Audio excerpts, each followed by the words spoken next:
ಮತ್ತು ಎಲ್ಲ ಗುರುಗಳಿಗೂ ನನ್ನ ನಮಸ್ಕಾರ. ಪರಿಸರದ ದಿನಾಚರಣೆ ಭಾಳ ಚೆನ್ನಾಗಿ ಆಚರಿಸ್ತಾ ಇದ್ದೀರಿ. ನಿಮ್ಮ ವೈಸ್ ಪ್ರಿನ್ಸಿಪಲ್ ಎಲ್ಲ ಹೇಳ್ತಾ ಇದ್ದಾರೆ, ನಿಮ್ಮ ಕ್ಯಾಂಪಸ್ಸಲ್ಲೆಲ್ಲ ಎಷ್ಟು ಒಳ್ಳೆ ಕಾರ್ಯ ನಡೀತಾ ಇದೆ, ಮರಗಳನ್ನು ನೆಡ್ತಾ ಇದ್ದೀರಿ. ನೀವು ಬೆಳೆಸಿರೋ, ನೀವು ಹಾಕಿರೋ ಗಿಡಗಳು ದೊಡ್ಡ ದೊಡ್ಡ ಮರಗಳಾಗಿ ಬೆಳೆದಿದೆ ಇವಾಗ.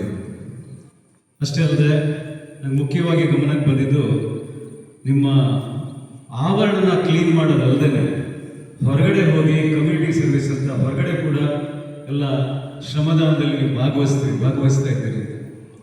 ಮತ್ತು ಇವತ್ತು ನಾನು ಏನು ಹೇಳಬೇಕು ಅಂತ ಅಂದ್ಕೊಂಡಿದ್ದು ಅದೆಲ್ಲ ಭಾಳ ಚಂದವಾಗಿ ಒಂದು ಸ್ಕಿಟ್ಟಲ್ಲಿ ಆಗಲೇ ಹೇಳ್ಬಿಟ್ಟಿದ್ರು. ಈಗ ನಾನೇನು ಹೇಳೋದು ಅಂತ ನಾನು ಯೋಚನೆ ಮಾಡಬೇಕು. ನಾನು ಭಾಷಣ ಮಾಡಬೇಕು ಅಂತ ಅಂದ್ಕೊಂಡಿಲ್ಲ, ನಿಮ್ಮ ಜೊತೆ ಸ್ವಲ್ಪ ಮಾತಾಡಬೇಕು ಅಂತ ಅಂದ್ಕೊಂಡಿದ್ದೆ. ಕತ್ಲಾಗತ್ತೆ, ಕತ್ಲಾದ್ಮೇಲೆ ಆಕಾಶ ನೋಡಿದಿರಲ್ಲ, ನೋಡಿದಿರಾ? ಕೇಳಿಸ್ತಾ ಇಲ್ಲವಲ್ಲ? ಕತ್ಲಾದ್ಮೇಲೆ ಆಕಾಶದಲ್ಲಿ ಏನು ಕಾಣುತ್ತೆ ನಿಮಗೆ? ನಕ್ಷತ್ರಗಳು ಕಾಣುತ್ತೆ. ಎಷ್ಟು ಕಾಣುತ್ತೆ ಎಣಿಸಿದ್ದೀರಾ? ಎಣಿಸಕ್ಕಾಗಲ್ಲ. ಕೋಟ್ಯಾಂತರ ಲಕ್ಷ ನಕ್ಷತ್ರಗಳಿವೆ. ಆ ನಕ್ಷತ್ರಕ್ಕೂ ಸೂರ್ಯಕ್ಕೂ ಏನಾದ್ರು ವ್ಯತ್ಯಾಸ ಇದೆಯಾ ಗೊತ್ತಾ? ನಕ್ಷತ್ರ ಸೂರ್ಯ ಎಲ್ಲ ಒಂದೇನೆ. ನಕ್ಷತ್ರ ದೂರ ಇದೆ, ಸೂರ್ಯ ನಮಗೆ ಹತ್ತಿರದಲ್ಲಿರೋ ನಕ್ಷತ್ರ ಅಷ್ಟೇ. ಅಂದರೆ ಎಲ್ಲ ಬೆಂಕಿ ಉಂಡೆಗಳ ಹಾಗೆ. ಏನೋ ಬರೀ ಬೆಂಕಿ, ಅದರಿಂದ ಬೆಳಕು ಶಾಖ ಎಲ್ಲ ಬರುತ್ತಲ್ಲ. ಹತ್ತಿರ ಇರೋ ಸೂರ್ಯನಿಂದ ನಮ್ಗೆ ಇಷ್ಟು ಬೆಳಕು ಬರುತ್ತೆ, ಇಷ್ಟು ಶಾಖ ಬರುತ್ತೆ ಅಂದರೆ ಅಷ್ಟು ದೂರದಲ್ಲಿರೋ ನಕ್ಷತ್ರ ಎಷ್ಟು ಶಾಖದಲ್ಲಿರ್ಬೋದು ಅಂತ ಊಹಿಸ್ಬೋದು. ಈಗ ಸೂರ್ಯಕ್ಕೆ ಬರೋಣ. ಸೂರ್ಯ ಸುತ್ತ ಎಷ್ಟು ಗ್ರಹ ಇದೆ ಗೊತ್ತಾ? ಎಷ್ಟಿದಾವೆ? 8 ಗ್ರಹ ಇದೆ. ಸೂರ್ಯ ಸುತ್ತ 8 ಗ್ರಹ ಇದೆ. ಆ ಎಲ್ಲ ಗ್ರಹಗಳಲ್ಲಿ ಜೀವಿಗಳು, ಜೀವ ಇರೋದು, ಮನುಷ್ಯರದು ಎಷ್ಟು ಗ್ರಹಗಳಲ್ಲ? ಒಂದೇ ಗ್ರಹ. ಅದೇ ತರ ಇಲ್ಲಿ ಗ್ಯಾಲಕ್ಸಿ ಅಂತ ಹೇಳ್ತಾರೆ. ಇಲ್ಲಿ ಗ್ಯಾಲಕ್ಸಿನಲ್ಲಿ ಲಕ್ಷಾಂತರ ಕೋಟ್ಯಾಂತರ ಗ್ರಹಗಳಿದ್ದಾವೆ. ಇದೇ ತರ ಗ್ರಹಗಳು. ನಾವು ಬರೀ 8 ಅಂತ ಹೇಳೋದಲ್ಲ, ಪ್ರತಿ ನಕ್ಷತ್ರದ ಸುತ್ತ ಒಂದಷ್ಟು ಗ್ರಹಗಳು ಸುತ್ತಾ ಇದ್ದಾವೆ. ಆ ಇಷ್ಟೆಲ್ಲ ಕೋಟ್ಯಾಂತರ, ಲಕ್ಷಾಂತರ ಕೋಟ್ಯಾಂತರ ಗ್ರಹಗಳಲ್ಲಿ ಕೂಡ ನಮಗೆ ಗೊತ್ತಿರೋ ಹಾಗೆ ಇಲ್ಲಿವರೆಗೂ ಒಂದು ಗ್ರಹದಲ್ಲೂ ಕೂಡ ಮನುಷ್ಯ ತರದವರು ಇಲ್ಲ, ಮನುಷ್ಯರು ಇಲ್ಲ, ಯಾವ ಜೀವಿಗಳು ಇಲ್ಲ. ಗೊತ್ತಿದ್ದ ನಮಗೆ? ಗೊತ್ತಿದೆ ಅಲ್ವಾ? ಯಾಕೆ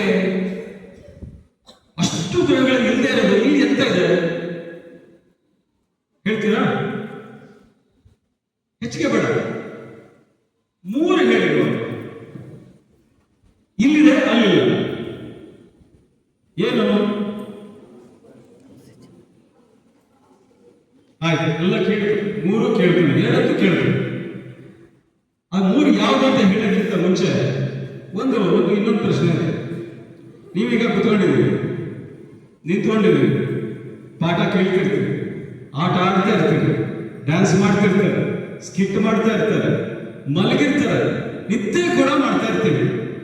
ಇಷ್ಟೆಲ್ಲ ಮಾಡಬೇಕಾದ್ರೂ ಒಂದು ಕೆಲಸ ಮಾತ್ರ ನಾವು ಮಾಡ್ತಾನೆ ಇರ್ತೀವಿ. ಏನದು? ಉಸಿರಾಡ್ತಾ ಇರ್ತೀವಿ. ಉಸಿರಾಡದೆ ಏನಾದರೂ 1 ನಿಮಿಷ ಇದಕ್ಕೆ ಯಾರಿಗಾರ ಸಾಧ್ಯ ಇದೆ ನಿಮ್ಮಲ್ಲಿ? ನಾನಿದಂತೂ ಆಗಲ್ಲಪ್ಪ. ನಿಮಗೆ ಇಲ್ಲ ಅಲ್ವಾ? ಅಂದ್ರೆ ಉಸಿರಾಡೋದು ಎಷ್ಟು ಮುಖ್ಯ ಅಲ್ವಾ? ಅದೇ ಆ ಗಾಳಿ ಇಲ್ಲಿದೆ, ಅಲ್ಲಿದೆ. ಗಾಳಿ ಇಲ್ಲಿದೆ, ಅಲ್ಲಿದೆ. ಸರಿಯಪ್ಪ, ಬರೀ ಉಸಿರಾಡಿದ್ರೆ ಒಂದು ಸಾಕ? ಇನ್ನೊಂದೇನೋ ಬಹಳ ಮುಖ್ಯವಾಗಿ ಬೇಕು. ಈ ನಮ್ಮ ದೇಹ ಇದೆಯಲ್ಲ, ಬಾಡಿ ಇದೆಯಲ್ಲ, ಬಾಡಿನಲ್ಲಿ 70% ಅಂದ್ರೆ ಆಲ್ಮೋಸ್ಟ್ 3/4 ಭಾಗ ನೀರೇ ಇರೋದು. ಅಷ್ಟೇ ಅಲ್ಲ, ನಮ್ಮ ಭೂಮಿ ಇದೆಯಲ್ಲ, ಭೂಗೋಳದಲ್ಲಿ 3/4 ಭಾಗ ಸುತ್ತುವರೆದಿರೋದು ಏನು ಗೊತ್ತಾ? ನೀರು. ಈ ನೀರಿಂದ ಬದುಕಕ್ಕಾಗತ್ತಾ? ಬದುಕಕ್ಕೆ. ಆ ನೀರು ಇಲ್ಲಿದೆ, ಅಲ್ಲಿದೆ. ಲಕ್ಷಾಂತರ ಕೋಟ್ಯಾಂತರ ಗ್ರಹಗಳಿದಾವಲ್ಲ, ಅಷ್ಟು ಅಷ್ಟು ಗ್ರಹಗಳಲ್ಲಿ ಇಲ್ಲಿರೋ ಗಾಳಿ ಅಲ್ಲಿಲ್ಲ, ಇಲ್ಲಿರೋ ನೀರು ಅಲ್ಲಿಲ್ಲ. ಆಯ್ತು, ಗಾಳಿ ಉಸಿರಾಟಕ್ಕೆ ಬೇಕಾಯ್ತು, ಕುಡಿಲಿಕ್ಕೆ ನೀರು ಬೇಕಾಯ್ತು, ಮತ್ತೇನು ಬೇಕಾಗುತ್ತೆ?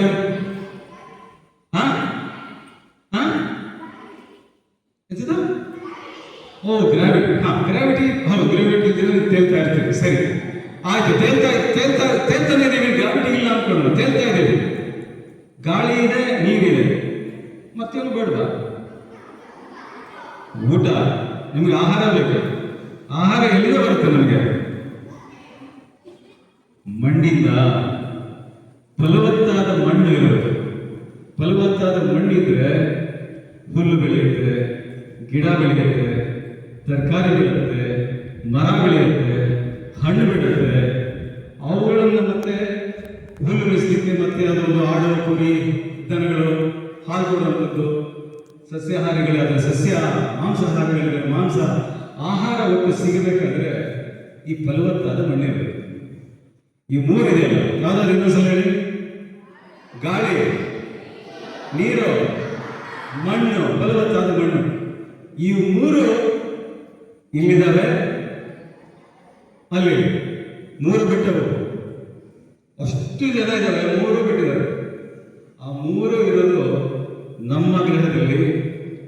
ಈ ಭೂಮಿ ನಮಗೆ ಕೊಡ್ತಾ ಇರೋದು, ಈ ಪ್ರಕೃತಿ ನಮಗೆ ಕೊಡ್ತಾ ಇರೋದು ದೊಡ್ಡ ಕೊಡುಗೆ ಏನಪ್ಪ ಅಂತ ಹೇಳಿದ್ರೆ ಗಾಳಿ, ನೀರು ಮತ್ತೆ ಫಲವತ್ತಾದ ಮಣ್ಣು. ಈಗ ನಿಮಗೆ ಇವತ್ತು ನಿಮ್ಮ ಮನೆ ಹೋಗ್ತೀರಿ, ನಿಮ್ಮ ಅಪ್ಪನೋ ಅಮ್ಮನೋ ಹೊಸ ಪೆನ್ ಕೊಡಿಸ್ತಾರೆ, ಆಯ್ತಾ? ಹೊಸ ಪುಸ್ತಕ ಕೊಡ್ತಾರೆ. ಯಾರೋ ನಿಮ್ಮ ಮಾವ ಬರ್ತಾನೆ, ಅವನು ಹೊಸ ಮೊಬೈಲೇ ಕೊಡಿಸ್ಬಿಡ್ತಾನೆ. ಹೆಂಗ್ ನೋಡ್ಕೋತೀರಪ್ಪ? ಹೊಸ ಸಿಕ್ಕರೆ ಎಷ್ಟು ಜೋಪಾನವಾಗಿ ನೋಡ್ಕೋತೀರಲ್ವಾ? ಹಾಳು ಮಾಡ್ತೀರಾ? ಅದನ್ನ ನಮ್ಮ ಮೊಬೈಲ್ ತಗೊಂಡ್ಬಿಟ್ಟು ನೀರಲ್ಲಿ ಹಾಕ್ತೀರಾ? ಪೆನ್ಸಿಲ್ ಎಲ್ಲೆಲ್ಲ ಬಿಡ್ಲಾಕ್ತೀರಾ? ನಿಮ್ಮ ಬಾಕ್ಸಲ್ಲಿ, ಜಾಮೆಟ್ರಿ ಬಾಕ್ಸಲ್ಲಿ, ಯಾವುದೋ ಬಾಕ್ಸಲ್ಲಿ ನೀಟಾಗಿ ಇಟ್ಕೊಂಡು, ಪುಸ್ತಕನ ನೀಟಾಗಿ ಇಟ್ಕೊಂಡು, ಪುಸ್ತಕ ಟ್ರ್ಯಾಕ್ ಲೇಬಲ್ ಹಾಕಿ ನಿಮ್ಮ ಹೆಸರು ಭಾರಿ ಚೆನ್ನಾಗಿ ದುಡ್ಡು ಬರೆದು ಜೋಪಾನ ನೋಡ್ಕೋತೀರಾ ಇಲ್ಲ? ಅದೇ ಥರ ನಿಮ್ಮ ಮನೇಲಿ ಸುಮಾರು ದುಡ್ಡಿದೆ, ಸಾವಿರಾರು ರೂಪಾಯಿ ಇದೆ, ಲಕ್ಷಾಂತರ ರೂಪಾಯಿ ಇದೆ, ಕೋಟ್ಯಾಂತರ ರೂಪಾಯಿ ಇದೆ. ಅದನ್ನ ಎಲ್ಲಾದ್ರೂ ಎಲ್ಲಿ ಹಾಕಿರ್ತೀರ? ಜೋಪಾನ ನೋಡ್ಕೋತಾರೆ. ಚಿನ್ನ, ಬೆಳ್ಳಿ, ವಜ್ರ ಇವೆಲ್ಲ ಇದ್ರೆ ಮನೇಲಿ ಎಷ್ಟು ಹಿಂಗೆ ನೋಡ್ಕೋತೀವಿ? ಚೆನ್ನಾಗಿ ನೋಡ್ಕೋತೀವೋ ಇಲ್ಲ? ಆದರೆ ಒಂದು ಗೊತ್ತಲ್ಲ, ಇವು ಯಾವುದು ಇಲ್ಲದೆ ಇದ್ರೂ ನಾವು ಬದುಕಬಹುದು. ಗಾಳಿ ಇದ್ರೆ ಬದುಕಕ್ಕಾಗುತ್ತಾ? ನೀರಿಲ್ದಿದ್ರು ಬದುಕಕ್ಕಾಗುತ್ತಾ? ಫಲವತ್ತಾದ ಮಣ್ಣಿದ್ರೆ ಬದುಕಕ್ಕಾಗುತ್ತಾ? ಯಾವುದೋ ಪೆನ್ಸಿಲ್ಲು, ಮೆಂಡರು, ರಬ್ಬರು ಇವನ್ನೆಲ್ಲ ಇಷ್ಟು ಜೋಪಾನ ಮಾಡೋಣ ನಾವು ಇಷ್ಟು ಬೆಲೆ ಮಾಡೋದನ್ನ ಜೋಪಾನ ಮಾಡದೇ ಇದ್ರೆ ಆಗುತ್ತೆ ಅಲ್ವಾ? ನಾ ಹೇಳ್ತೀನಿ ಯಾಕೆ ಮುಖ್ಯ ಆಗುತ್ತೆ ಅಂತ. ಈಗ ನಿಮ್ಗೆ ಗೊತ್ತಲ್ಲ, ನಾವು ಹೇಳ್ಬೋದು, ಈಗ ಸಮುದ್ರ ಮಟ್ಟ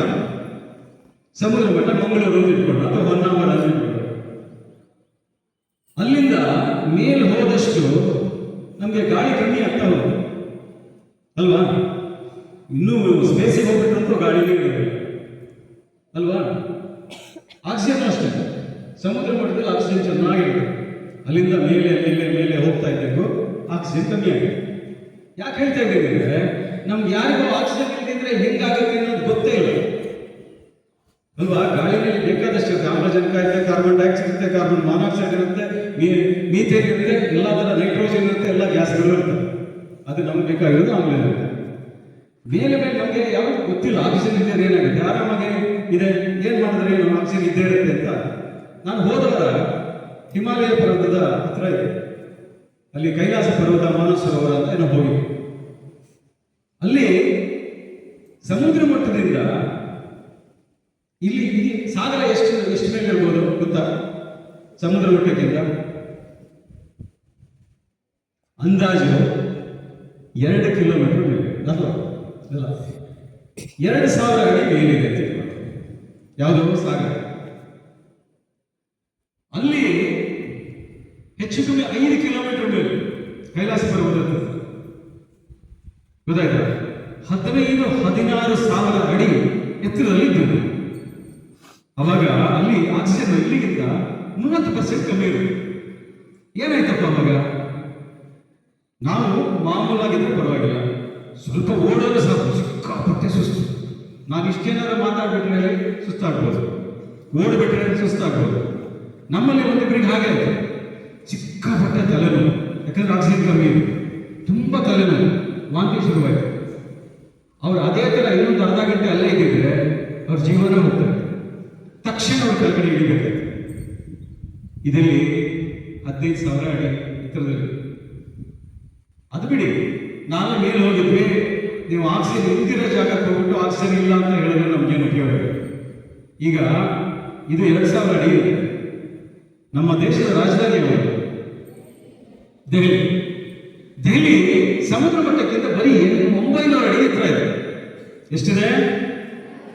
ಅಲ್ಲಿಂದ ಡೆಲ್ಲಿ ಇಲ್ಲಿದೆ, ನಾವು ಸಾಗರ ಇಲ್ಲಿದ್ದೀವಿ. ನಮಗೆ ಆಕ್ಸಿಜನ್ ಚೈನ್ ತೊಂದರೆ ಎಲ್ಲ ಸಮಸ್ಯೆ ಇಲ್ಲ. ಡೆಲ್ಲಿ ಏನಾಗ್ತಾ ಇದೆ ಗೊತ್ತಾ? ಅದು ನಾವೇ ಮಾಡ್ಕೊಂಡ್ರು.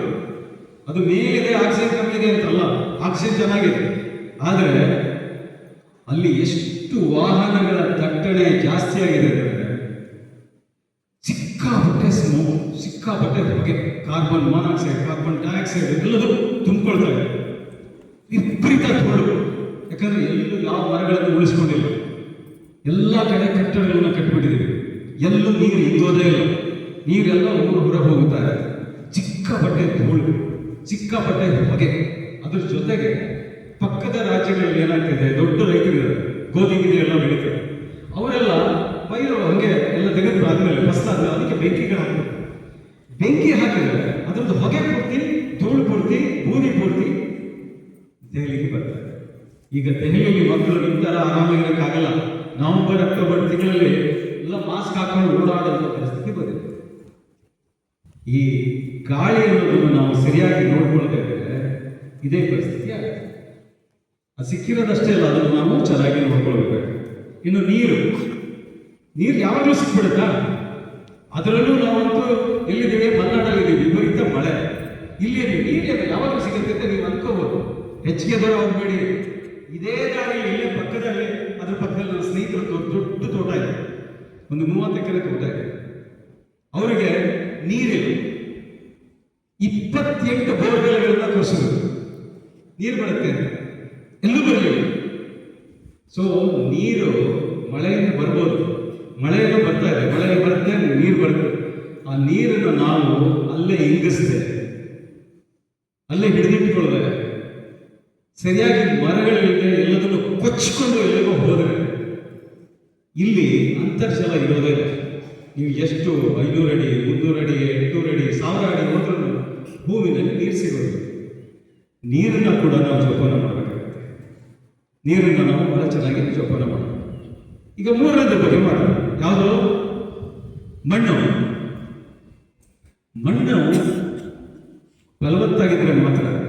ಈ ಮರುಭೂಮಿನಲ್ಲಿ ತರಕಾರಿ ಬೆಳೆಯಕ್ಕಾಗತ್ತಾ? ಇಲ್ಲ ಅಲ್ವ? ಯಾಕೆ? ಅಲ್ಲಿ ಮಣ್ಣು ಫಲವತ್ತಾಗಿದೆ. ಈ ಮಣ್ಣು, ಇಲ್ಲಿರೋ ಮಣ್ಣು ಕೂಡ ಮರುಭೂಮಿ ಥರ ಆಗ್ಬೋದು, ಅದನ್ನು ಸರಿಯಾಗಿ ನೋಡ್ಕೊಳ್ತೇವೆ. ಮಣ್ಣನ್ನು ಹೇಗೆ ನೋಡ್ಕೊಳ್ಬೇಕು? ಈಗ ನಿಮ್ಮಲ್ಲಿ ನಾನು ಕೇಳ್ತಾ ಇದ್ದೆ, ನಿಮ್ಮ ಅರವಿಂದ್ ಸರ್ ಹೇಳ್ತಾ ಇದ್ರು, ನಿಮ್ಮಲ್ಲಿ ಹೆಚ್ಚು ಕಮ್ಮಿ ಎಲ್ಲರೂ ಕೃಷಿ ಕುಟುಂಬದಿಂದ ಬಂದಿದ್ದೀರಿ. ನಿಮ್ಮಲ್ಲಿ ಎಲ್ಲರದ್ದು ತೋಟ ಗದ್ದೆ ಏನೋ ಇದ್ದೇ ಇರುತ್ತೆ, ಅಥವಾ ನೀವು ಸುತ್ತಮುತ್ತ ಇರುತ್ತೆ ಅಲ್ವಾ? ಕೈ ಎತ್ತಿ ನೋಡು, ಗದ್ದೆ ತೋಟ ಎಲ್ಲ ಸುತ್ತಮುತ್ತ ಇದೆ ಅಲ್ವಾ? ಸರಿ. ಇಲ್ಲಿರೋ ಭೂಮಿನಲ್ಲಿ ಕಳೆನಾಶಕ ಉಪಯೋಗಿಸುತ್ತೆ. ಕಳೆ ಅಂದ್ರೆ ನಮ್ಗೆ ಬೇಕಾಗಿರೋ ಗಿಡ ಬಿಟ್ಟು ಬೇಡದಿರೋ ಗಿಡಗಳೆಲ್ಲದೂ ಕಳೆ ಅಂತ ಹೇಳ್ತಾರೆ. ಅದನ್ನ ತೆಗಿಬೇಕು. ಸಿಕ್ಕಾಪಟ್ಟೆ ಬಂದ್ಬಿಟ್ಟಿದೆ, ಏನ್ ಮಾಡ್ತಾರೆ? ವಿಷ ಸಿಂಪಡಿಸ್ತಾರೆ. ನಿಜವಾಗಿ ಅದಕ್ಕೆ ವಿಷ ಕೊಡ್ತಾರೆ, ಕಳೆನಾಶಕ ಅಂತ ಹೆಸರದೆ. ಆ ವಿಷ ಏನಾಗುತ್ತೆ? ಎಲೆಗಳೆಲ್ಲ ಹೀರ್ಕೊಡ್ತವೆ, ಎಲೆಗಳೆಲ್ಲ ಸತ್ತೋಗುತ್ತೆ, ಗಿಡಗಳೆಲ್ಲ ಸತ್ತೋಗುತ್ತೆ. ಕೊನೆಗೆ ಎಲ್ಲಿಗೆ ಹೋಗುತ್ತೆ? ಬೇರೆ ಹೋಗುತ್ತೆ. ಬೇರೆ ಹೋಗ್ಬಿಟ್ಟು ಭೂಮಿನ ಸೇರುತ್ತೆ.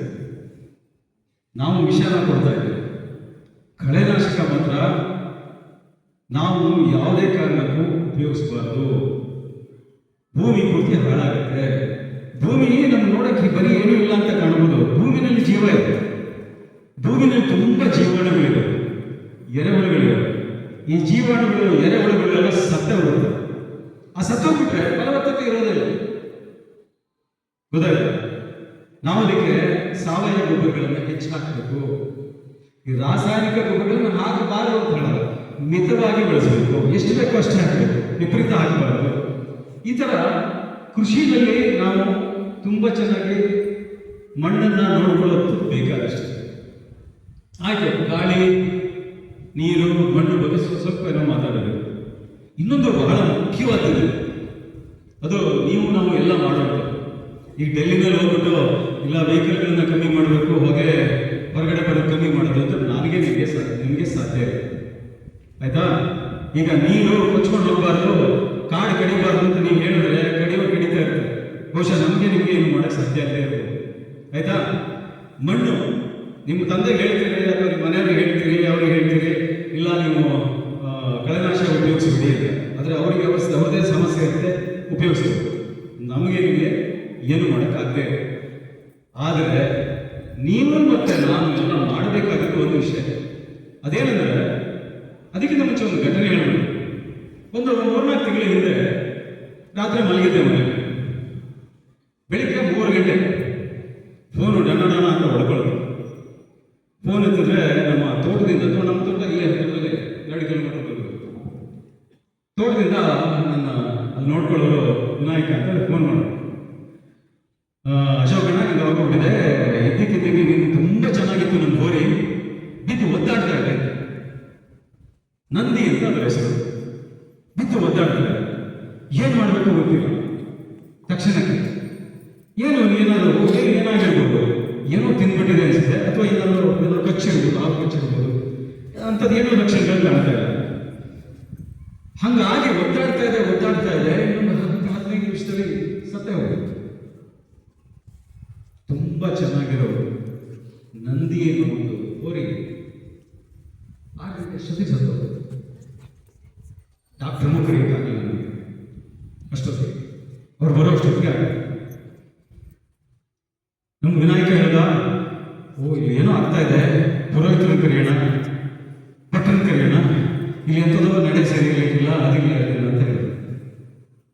ನಾನು ಹೇಳಿದೆ, ಮೊದಲು ಡಾಕ್ಟರ್ನ ಹೇಳಿ ಪೋಸ್ಟ್ ಮಾರ್ಟಮ್ ಮಾಡಿಸೋಣ. ಅಂದರೆ ಪೋಸ್ಟ್ ಮಾರ್ಟಮ್ ಅಂದರೆ ಗೊತ್ತಿರೋದು ಹಂಗಿಲ್ಲ, ಅಂದರೆ ದೇಹನ ಸ್ವಲ್ಪ ಕೊಯ್ದು ಒಳಗಡೆ ಏನಿರ್ಬೋದು, ಯಾಕೆ ಸತ್ತಿರ್ಬೋದು ಅಂತ ಡಾಕ್ಟರ್ಗಳು ಒಂದು ಶರ್ಲಾಕ್ ಹೋಮ್ಸ್ ಥರ ಒಂದು ಕೆಲಸ ಮಾಡ್ತಾರೆ, ಕಂಡುಹಿಡಿಯಕ್ಕೆ ನೋಡ್ತಾರೆ. ಸರಿ ಅಂತ ಇಲ್ಲೇ ಕೋಡಲ್ಲಿ ಬಸವರಾಜ್ ಅಂತ ಡಾಕ್ಟರ್ ಬಂದು 8-9 ವರ್ಷದ ಜೊತೆಗೆ ನಮ್ಮ ಹೋರಿಯ ಹೊಟ್ಟೆನ ತೆಗೆದು ನೋಡ್ತಾರೆ. ಏನಿರ್ಬೇಕು ಗೊತ್ತಾ? ಒಂದು ರಾಶಿ ಪ್ಲಾಸ್ಟಿಕ್, ಹೊಟ್ಟೆನಲ್ಲಿ ಪ್ಲಾಸ್ಟಿಕ್ ತುಂಬಿಕೊಂಡಿದೆ. ಅದೇನಾಗಿತ್ತು ಅಂದರೆ, ಈ ಹೋರಿ ಒಂದು 2 ತಿಂಗಳ ಹಿಂದೆ ನಮ್ಮ ಆವರಣದಲ್ಲಿ ಹಿಂದೆ ಹೊರಗಡೆ ಊರು ತುಂಬ ಓಡಾಡ್ಕೊಂಡಿತ್ತು. ಬರ್ತಾನೆ ಇರಲಿಲ್ಲ, ಸಿಗ್ತಾ ಇರಲಿಲ್ಲ. ಊರಲ್ಲೆಲ್ಲ ತಿಂದಿದ್ದೇನಪ್ಪ ಅಂದರೆ ಪ್ಲಾಸ್ಟಿಕ್. ಆ್ಯಕ್ಚುಲಿ ನಾಟಕದಲ್ಲಿ ತುಂಬ ಚೆನ್ನಾಗಿ ಹೇಳೋದು, ಪ್ಲಾಸ್ಟಿಕ್ಕು. ಒಂದು ಚಾಕ್ಲೇಟ್ ತಿಂತೀವಿ, ಚಾಕ್ಲೇಟ್ ಹೊರಗಡೆ ರ್ಯಾಪರ್ ಏನಿರುತ್ತೆ ಪ್ಲಾಸ್ಟಿಕ್. ಚಾಕ್ಲೇಟ್ ತಿಂತೀವಿ, ನಿಮ್ಗೆ ಗೊತ್ತಿಲ್ದಂಗೆ ರ್ಯಾಪರ್ನ ಅಲ್ಲೇ ಬಿಟ್ಬಿಡ್ತೀವಿ. ಕುರ್ಕುರೆ ತಿಂದಿದ್ದಿರೋರು ಯಾರು ಇದ್ದೀರಪ್ಪ? ತಿಂದೇ ಇರೋದು ಯಾರು? ತುಂಬ ಚೆನ್ನಾಗಿರುತ್ತೆ. ಅಯ್ಯೋ, ಹತ್ತು ಕರೆದು ಅಮ್ಮ ಅಪ್ಪ ಎಲ್ಲ ಕೊಡಿಸಿ, ಮಾವ ಎಲ್ಲ ಕೊಡಿಸಿರ್ತಾರೆ. ತಿಂದ್ಬಿಟ್ಟು ಕುರ್ಕುರೆ ಪ್ಯಾಕೆಟ್ ಅಲ್ಲೇ ಬಿಟ್ಟು. ಈಗ ನಿಮ್ಮಮ್ಮ ಇಡೀ ದಿನ ಹಸಿರುತ್ತಿ ಅಂತ ಬಿಸ್ಕೆಟ್ ಪ್ಯಾಕೆಟ್ ಇದೆಲ್ಲ ಕೊಟ್ಟು ಕಳಿಸಿರ್ತಾರೆ. ಬಿಸ್ಕೆಟ್ ತಿನ್ನೋದು ಎಲ್ಲ ಫ್ರೆಂಡ್ಸಿಗೆಲ್ಲ ಕೊಟ್ಟು ಎಲ್ಲ ತಿಂದಾಗುತ್ತೆ. ಕೊನೆಯಲ್ಲಿ ಪ್ಲಾಸ್ಟಿಕ್ ರ್ಯಾಪರ್ನ ಅಲ್ಲೇ ಇನ್ನೊಂದು ಥರ ಇದೆ. ನಿಮ್ಮ ಮನೆಯಲ್ಲೂ ಎಲ್ಲ ಇರ್ತಾರೆ. ನಿಮ್ಮ ಮಾವನೋ, ನಿಮ್ಮ ಅಣ್ಣನೋ, ನಿಮ್ಮ ಅಕ್ಕಪಕ್ಕದವರು, ಮನೆಯಲ್ಲಿದ್ದರೆ ಅಕ್ಕಪಕ್ಕದವ್ರು ಇರ್ಬೋದು, ಊರಿನವ್ರು ಇರ್ಬೋದು, ಎಲ್ಲರೂ ಜೇಬಲ್ಲಿ ಒಂದಷ್ಟು ಪ್ಯಾಕೆಟ್ಗಳಿರ್ತದೆ. ಗೊತ್ತಾಯ್ತಾ? ಏನು ಪ್ಯಾಕೆಟು? ಭೀಮನ್ ಪ್ಯಾಕೆಟ್, ಗುಟ್ಕಾ ಪ್ಯಾಕೆಟ್, ಅಡಿಕೆ ಪ್ಯಾಕೆಟ್. ತಿನ್ನಲಿ, ಎಲ್ಲ ಆರೋಗ್ಯಕ್ಕೆ ಒಳ್ಳೇದಲ್ಲ, ಆದರೆ ಅವ್ರ ಹಣೆ ಬರ, ಅವ್ರು ಇರ್ತಾರೆ, ಅವ್ರ ದೇಹ ಅವ್ರದ್ದು, ನಾವೇ ಕೇಳೋದು. ಆದರೆ ಅದು ತಿಂದಿದ ಎಲ್ಲ ಆಗ್ತಾ ಇದೆ ಗೊತ್ತಾ ನಿಮಗೆ? ಸುಮ್ಮನೆ ಓಡಾಡಿ, ಹೆಜ್ಜೆ ಹೆಜ್ಜೆಗೂ ನಿಮ್ಗೆ ಸಿಗೋದೆಲ್ಲ ನಿಮ್ಮಲ್ಲಿ ಪ್ಯಾಕೆಟ್ ಎಲ್ಲ ಕಡೆ ಅವ್ರದ್ದೇ ಅಡ್ವರ್ಟೈಸ್ಮೆಂಟ್ ಇದಿದೆಯಲ್ಲ. ಪೇಟೆಗೆ ಹೋಗ್ತೀವಿ, ಪೇಟೆಗೆ ನಾವು ತರಕಾರಿ ಬರಬೇಕು, ಏನು ಕೈ ಬಿಟ್ಕೊಂಡು ಸ್ಟೈಲಾಗಿ ಹೋಗೋದು, ಅಲ್ಲಿ ಹೋಗೋದು ಅವ್ನು ಪ್ಲಾಸ್ಟಿಕ್ ರ್ಯಾಪರಲ್ಲಿ ಕೊಡ್ತಾನೆ, ತಗೊಳ್ಳೋದು ಬರೋದು, ತಗೊಂಡ್ಬಂದು ಏನು ಮಾಡೋದು, ಎಷ್ಟು ಉದ್ದ ಆಗುತ್ತೆ ಮನೆ ಇಟ್ಕೊಂಡು ಎಲ್ಲ ದಾರಿಯಲ್ಲಿ ಬಿಸಾಡೋದು. ಇದು ಹೆಚ್ಚಿಗೆ ದೂರ ಹೋಗ್ಬೇಕು ಅಂತಿಲ್ಲ. ನಿಮ್ಮ ರೋಡಲ್ಲಿ ಇದೇ ಹೊಗೆನ ಸ್ವಲ್ಪ ಆ ಕಡೆ ಹೋದ್ರೆ ಸರ್, ದಾರಿ ಬದಿಯಲ್ಲಿ ಒಂದು ರಾಶಿ ಪ್ಲಾಸ್ಟಿಕ್ ಇದೆ. ಈಗ ಇನ್ನೊಂದು ಗೊತ್ತಾ, ನಾವು ಯಾರೋ ಬೇರೆ ನೀರು ಕೊಡೋದಿಲ್ಲ, ಇವರು ಆರೋಗ್ಯ ತುಂಬ ಒಳ್ಳೇದು ಅಂತ ಬರೀ ಬಾಟಲ್ ನೀರು ಮಾತ್ರ ಕುಡಿಯೋದು. ಒಳ್ಳೆ ಕಾರ್, ಎಲ್ಲ ಮನೇಲಿ ಕಾರ್ ಇದೆ, ಕಾರಲ್ಲಿ ಹೊರಟ್ಬಿಡೋದು ಒಂದಷ್ಟು ಪ್ಲಾಸ್ಟಿಕ್ ಬಾಟಲ್ ಚೆನ್ನಾಗಿ ಕುಡಿದು ಮುಗಿಸಿದ ತಕ್ಷಣ ಸುರಂತ ಗ್ಲಾಸ್ ಇಳಿಸೋದು, ನೋಡಿದ್ದೀರಾ? ಇದಿದೆಯಲ್ಲ, ಎಸೆಯೋರಿಗೆ ನೀವು ಹೇಳೋದ್ರೆ ಕೋಪ ಬರುತ್ತೆ, ಬಿಟ್ಟಾಕಿ. ಅದ್ರಲ್ಲಿ ಯಾರು ಎಸೀತಾರ ಅದನ್ನು ನೀವೇ ತೆಗೆದು ಜೋಬಲ್ಲಿ ಇಟ್ಕೋಬೋದು. ನಾನಂತೂ ಅದೇ ಕೆಲಸ ಮಾಡಿದೆ. ನಮ್ಮ ತೋಟದಲ್ಲಿ ಕೆಲಸಗಾರರು ಎಷ್ಟು ಹೇಳಿದ್ರು ತಿಂತ ಎಸೀತಿರ್ತಾರೆ, ನಾನು ಸುಮ್ಮನೆ ಒಂದು ಕಡೆಯಿಂದ ಅದನ್ನು ತೆಗೆದು ಜೋಬಲ್ಲಿ ಇಟ್ಕೊಳ್ತೀನಿ. ಅದು ನೋಡ್ತಾರೆ, ಎರಡನೇ ಸಲ ಮಾಡೋದಕ್ಕೆ ಸ್ವಲ್ಪ ಬೇಜಾರಾಗುತ್ತೆ. ನೀವು ಮಾಡಬೇಕಾಗಿದೆ ಇಷ್ಟೇ, ಒಂದು ಚಾಕ್ಲೇಟ್ ವ್ಯಾಪಾರು, ಬಿಸ್ಕೆಟ್, ಕುರ್ಕುರೆ ಪ್ಯಾಕೆಟನ್ನು ಎಲ್ಲೆಲ್ಲೂ ಎಸೆಬೇಡಿ. ಅಕಸ್ಮಾತ್ ಯಾರಾದರೂ ಎಸ್ತಿದ್ಕೊಂಡ್ರೆ ಏನು ಹೇಳ್ಬೇಡಿ, ತೊಗೊಂಡ್ಬಿಟ್ಟು ನಿಮ್ಮ ಜೋಬಲ್ಲಿ ನೀವು ಇಟ್ಕೊಳ್ಳಿ. ಅಲ್ಲಿ ರೀಸೈಕಲ್ ಅಂತ ಮಾಡ್ತಾರೆ, ಮನೆ ಹತ್ರ ಹೋದ್ರೆ ಅಲ್ಲಿ ಕಸದವ್ರಿಗೆ ಕೊಡಿ. ಪರಿಸರ ದಿನಾಚರಣೆ ದಿನ ನಾವು ಇಷ್ಟು ಮಾಡಿದ್ರೆ ಬೇಕಾದಷ್ಟು ಬೇಡ. ಗಾಳಿ, ನೀರು, ಮಣ್ಣು ಎಲ್ಲ ಬಿಟ್ಟಬೇಡ. ಪ್ಲಾಸ್ಟಿಕ್ ನಮ್ಮ ಕೈಯಲ್ಲಿ ನಾವು ಮಾಡ್ಬೋದು. ಪ್ಲಾಸ್ಟಿಕ್ ಒಂದು ಸರಿ ಮಾಡಿದ್ರೆ ಪ್ಲಾಸ್ಟಿಕ್ ನಿರ್ವಹಣೆ ಸರಿಯಾಗುತ್ತೆ, ನಮ್ಮ ಪರಿಸರ ಬಹಳ ಚೆನ್ನಾಗಿರುತ್ತೆ, ತುಂಬ ಚೆನ್ನಾಗಿರುತ್ತೆ. ನಿಮ್ಮ ಪ್ರಾಜೆಕ್ಟ್ಗಳೆಲ್ಲ ತುಂಬ ಚೆನ್ನಾಗಿದೆ. ದಯವಿಟ್ಟು ನೀವು ಎಲ್ಲ ಒಂದು ಸ್ವಲ್ಪ ಹೋಗಿ ಅಲ್ಲೊಂದು ಸ್ವಲ್ಪ ಕೇಳಿ ಏನು ಮಾಡಿದ್ದಾರೆ ತಿಳ್ಕೊಳ್ಳಿ. ನಾವೆಲ್ಲ ಸೇರಿ ಪರಿಸರನ, ಗಾಳಿ, ನೀರು, ಇನ್ನೊಂದು ಯಾವುದು ಮಣ್ಣು, ಮೂರನ್ನ ಸರಿಯಾಗಿ ಇಟ್ಕೊಳ್ಳೋಣ. ಅದು ಬಿಟ್ಟರೆ ಈಗ ಉಳಿದಿದ್ದೆಲ್ಲ ಚೆನ್ನಾಗಿ ಆಗ್ತಾ ಹೋಗೋದು. ಇಷ್ಟು ಹೇಳಿ ನಿಮ್ಮ ಜೊತೆಗೆ ಇಷ್ಟೊತ್ತು ಕಳೆಯೋ ಅವಕಾಶ ಕೊಟ್ಟ ವ್ಯವಸ್ಥಾಪಕರಿಗೆ, ಗುರುಗಳಿಗೆ ಎಲ್ಲರಿಗೂ ನನ್ನ ಧನ್ಯವಾದಗಳನ್ನು ಅರ್ಪಿಸ್ತಾ ನಿಮ್ಮ ಮಾತನ್ನು ಮುಗಿಸ್ತಾ ಇದ್ದೇನೆ.